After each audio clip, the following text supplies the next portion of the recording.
Yan, isang mapagpalang tanghali po sa ating lahat. So, bibigyan ko lang po kayo ng isang maikling motivation about pananampalataya.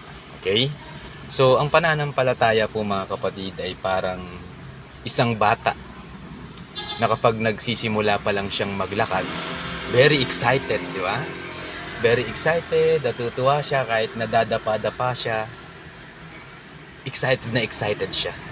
Pero alam niyo po mga kapatid, andun po yung nanay niya o yung magulang niya o yung tatay niya na umaalalay sa kanya para hindi siya masubsob o madapa or magalusan.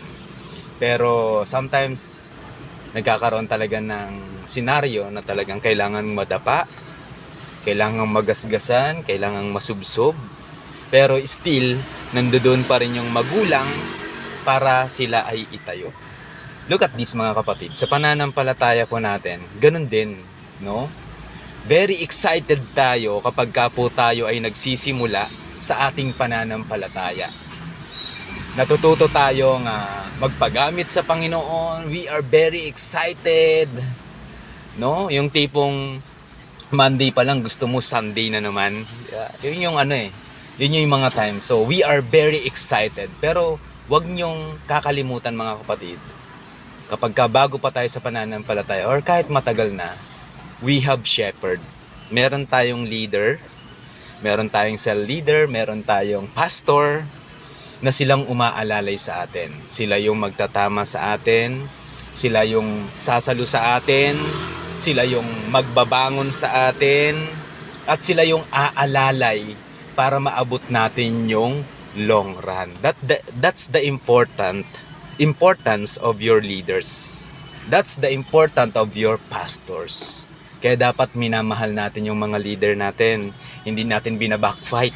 Di ba? Kailangan lagi tayong magtitiwala sa kanila. Kasi yung mga magulang natin na yan, yung mga pastors and leaders natin na yan, wala po silang hangarin na pangit para sa atin. Lahat po ng plano nila ay para sa ikabubuti ng bawat mananampalataya. So if you want to mature, if you want to grow, just follow your leaders. Okay? Pakinggan mo, makinig ka, sumunod ka.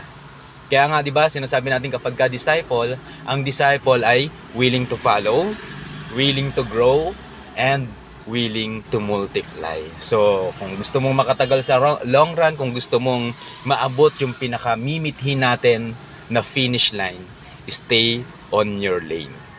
Stay sa pastor, stay sa leader, stay sa church, stay all sa mga fireplace natin para nang sa gayon, sama-sama tayong mananagumpay. And that is your motivational message. That is our motivational message. Gusto ko lang sabihin sa panghuli, you are victorious kapag ka nanatili ka sa Panginoong Jesus. So, yun lamang po.